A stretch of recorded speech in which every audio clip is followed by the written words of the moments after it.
Can we all agree that losses suck? Like, no one likes to say goodbye to someone or something that they love.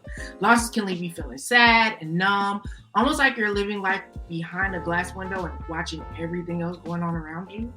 I mean, if you've been experiencing that or have experienced it before, you are not alone. Grief and loss knock us all down, but hope is on the other side. If you can relate, today's chat is for you. Hi, I'm Pam Williams, a mother. And I'm Jessica E. Williams, a daughter.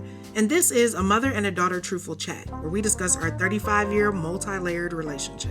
We've been through so many ups and downs. Not only are we family, but we're business partners in the high-stress world of event planning and production for short films. We've also shared the same therapist for over 10 years. What some people call codependence, we call collaboration. So join us as we share stories from our lives, Have candid conversations with other mother-daughter duos, and shed light on the roller coaster ride of being a woman while raising a woman. Welcome to Truthful Chats, 20 minutes or less, designed to help us get to generational wellness. More on that in the description box. Every month, we'll have a Create Generational Wellness theme, and our weekly Truthful Chat topics will explore that theme. That's right. So the theme for January is change. And today's episode is change grief to joyful gratitude. Okay, we started the intro talking about losses, but we don't, it's true for all losses, okay? But we're specifically talking today about pet loss. I love pets. I've always been a pet person my whole life. God. I used to rescue animals. I was the pet chick. I still am the pet chick, honestly, like up until a couple years ago. When I find animals, I keep them. And I was reading this article for News and Health, and they were saying that pets are really, really great because they help decrease your levels of cortisol, which is the stress hormone, and we all know about that. They help to lower your blood pressure, and studies found that they can reduce loneliness, increase feelings of social support, and boost your mood. They also say that pets have like all the foundational pillars of mindfulness. So a pet is going to give you attention. It's going to have good intentions for you. Yep. It's going to give you compassion, and it's going to give you awareness. And like all of those things, animals just naturally bring to the table. People, you usually have to teach that kind of stuff, but with pets, it's super, super easy. But we bring that up because we have a beloved pet of ours who we miss every day and we love every day, but he actually transitioned right before the holidays. A week before Christmas. If y'all don't know, it was Shadow, our bird that we've had, maybe 25 years, 26 years. I think I got him on my 10th birthday. She thinks it was earlier, but I think it was the 10th. Okay, well. But it's so funny to me because all your friends, when they call, they go, "You still have that bird? He's still alive? He's still alive?" And like, He finally went on home to be with the Lord. But yeah, so Shadow was actually Shadow the second. He was the second cockatiel I had. And pets were really influential and helpful for me. We moved from New York City here to LA. And I just really struggled when I first got here. Like I really missed our family unit and our support system that we had in New York. I was one of the only Black kids in my class, and that was very strange for me. Everything just felt very out of place. And so a lot of the pets that I had really helped give me stability. I also was starting to get really self-conscious at that age. And so I went from being really loud and really boisterous to being very quiet and a little more reserved. And I just appreciated having unconditional love from my pet, Shadow. We had dogs and cats and turtles and rabbits and everything else in between. But Shadow was the main staple. That was the ride or die. Your emotional support. He's my emotional support animal, man. And I think that's really, what I realized. Like we have a lot of things in common. So like Brandy's first album was like the first album I bought when I was like 10. Shout out to B. And Monica, but shout out to B. And so Shadow grew up listening to this music with me. He was an R&B bird. He was an R&B bird. It was Brandy. It was the Fugees. It was Destiny's Child Writing on the Wall. So the older I get, I'm just playing music because of nostalgia, right? And he would start singing and dancing. He loved to sing and dance. Like music was our connectivity. And I'm like, you remember this song? And I'm like, you're old enough to remember this song. Like, absolutely. He also is a hip hop head, but we'll get into that later. So yeah, we definitely have music in common. He helped me with my angst as a child, but also my angst as an adult. Because sometimes I would come home from work and like not have time for the people at my job, not have time for the people that I live with at this house.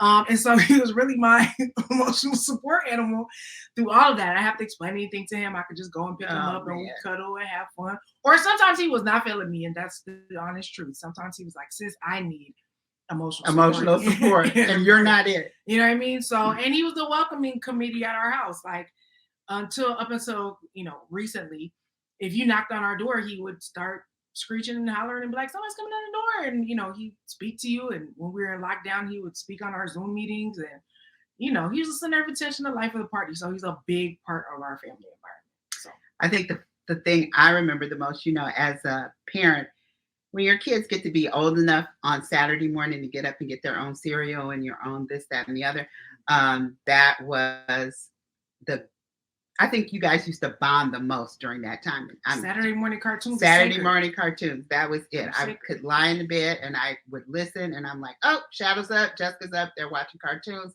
I could hear the cartoons in the background and know, okay, it's cool. I can stay here for a little while longer. She's all good. Unless I was at the homie's house, then we was all up together watching Saturday morning cartoons. But it's a ritual. Yep. Okay? That was her buddy. And so, I think about this time, well, not this time, but December of last year, we had come out of lockdown, and within that last couple, coming out of lockdown, I was like, I'm getting a physical. Shadow should get a physical. Mm-hmm. So I took him to a vet. We ended up changing his diet, and then we had to do this family trip to Texas. So we ended up taking him on a road trip, which was insane. He had never left the house really, without me, accompanying him. There's a story about him once we took him out of the cage one time, but we'll save it for another time. Maybe we'll tell that on IG or something. Right. Anyway, so we took him on this road trip. He got to spend all this time with the family and all of us. And I was nervous the whole time. But he made it through the trip. We changed his diet. And then he was doing well. We found it was a really great pet shop. He was doing well. And then probably about 6 to 8 months before he actually transitioned, I started having all these premonitions about him transitioning. And this had happened before with another pet that we had. But I would have dreams that Pam would tell me that, Shadow passed in the night, or something would happen where I would be keenly aware that he was transitioning. And so I kept telling myself, the bird is 25. He can't live forever. He can't live forever. And we were all kind of ready.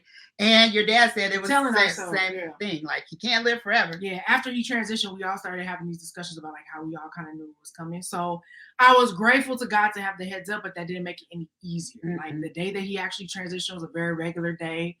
I had come in from a class, and I just noticed he was breathing really hard. And I was like, how long has he been doing this? What's going on? Not thinking this is the end. I'm like, we're just going to take him somewhere. He'll be fine. But we'll spare you all the details. Once it became evidently clear to me that it was time for him to transition. And honestly, I was supposed to do it a week before he actually transitioned, but I just couldn't do it. But in the moment when I realized, this is it, I gave him permission to go. It was beautiful. All the pets leave around sunset. At the very end of the day, it's the golden hour. It's always really beautiful. And transitioned him with music and all of that. But even knowing that it was coming, it was still really, really hard. We had a lot of intense sorrow. We definitely wailed in the bed. He passed on a Friday. So that Saturday, we were 2 through, 2 done. I was trying to watch a movie, and again, that whole feeling I talked about in the intro of living life behind a glass is just, you're very numb. You know what I mean? It's life is happening around you, but death is a very heavy, present thing. But we had to get back to the business of living a little bit. Oh my goodness, you start wailing in the bed. I start wailing in the bed. My husband came in the back and said, what's the matter with y'all? And then he remembered. He was like, oh no. So when we came out of the bedroom, he was sitting in the dark with all the lights off, and I could tell he had been crying too. So he was trying to be cool about it, but it was hard. It was hard. But we had promised my friend Jazz, shout out to Jasmine, shout out to the friend, Girls for Life. But we promised Jasmine, who is a fantastic dancer and instructor, that we would come and support her at her dance show. And so we went, and it was sort of a praise and worship concert, but also, very inspirational, and so our hearts kind of got full a little bit because it was about Christmas and the real reason for the season. So kind of that Christmas joy kind of got in our hearts a little bit. Even though it was really hard, I had to watch Elf. And even still, you're doing all these things, but they're not necessarily filling you in the way that they normally would. But that's, part of the process to know that you loved someone in something and that their absence is taking a toll on you. So the dance concert helps us sort of get back into the business of living. And so we just want to encourage anyone who is dealing with pet loss, has dealt with pet loss, will deal with pet loss. Because you never think about it when you buy the pet. It's always so exciting. You'd be so excited, but let something happen and it turns into something else. And for those of y'all with kids, it's really hard. But I will say this, having had the last couple experiences with pet death, it does teach you something about life and being able to be there for someone and something that you love as they transition.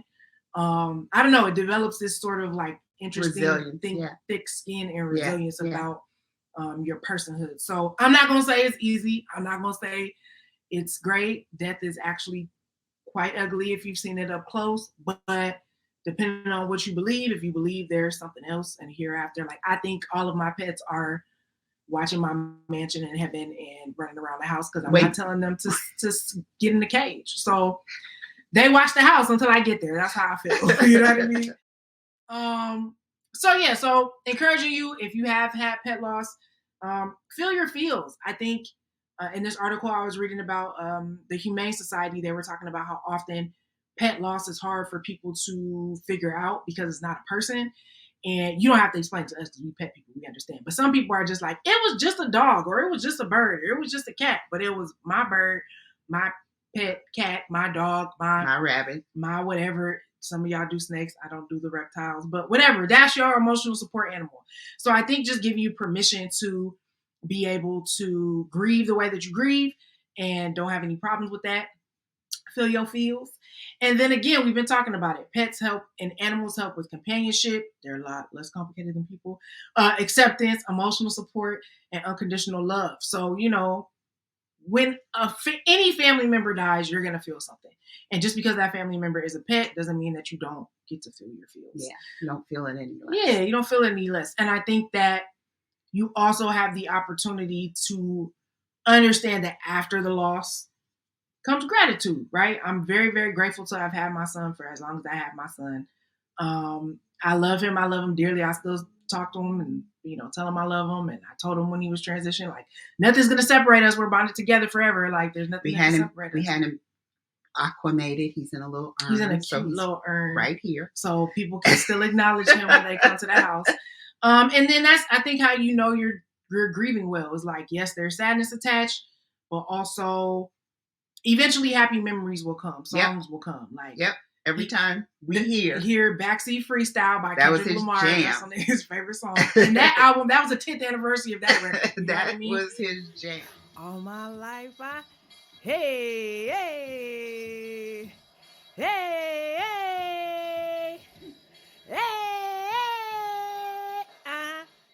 So you find reasons to be happy. Whenever the Instapot comes on, he used to like to sing with the Instapot because I guess he thought it was another bird. Yep. But all these things that prick your heart at some point, and then they make you smile at some point. Yeah, they become your beautiful memories that you get to smile about and be happy about through the tears. So just wanted to leave you all with that. Please pray for us. It's still a very difficult transition. We did not cry today. We got through this today and we didn't cry. Hallelujah. Which is wonderful. And with that, we will bid you adieu. Please, please, please, if you subscribe, make sure you subscribe here to the YouTube channel. It's very important. It's very important. We want you to stay in the know. And then you can also follow us on Instagram, of course.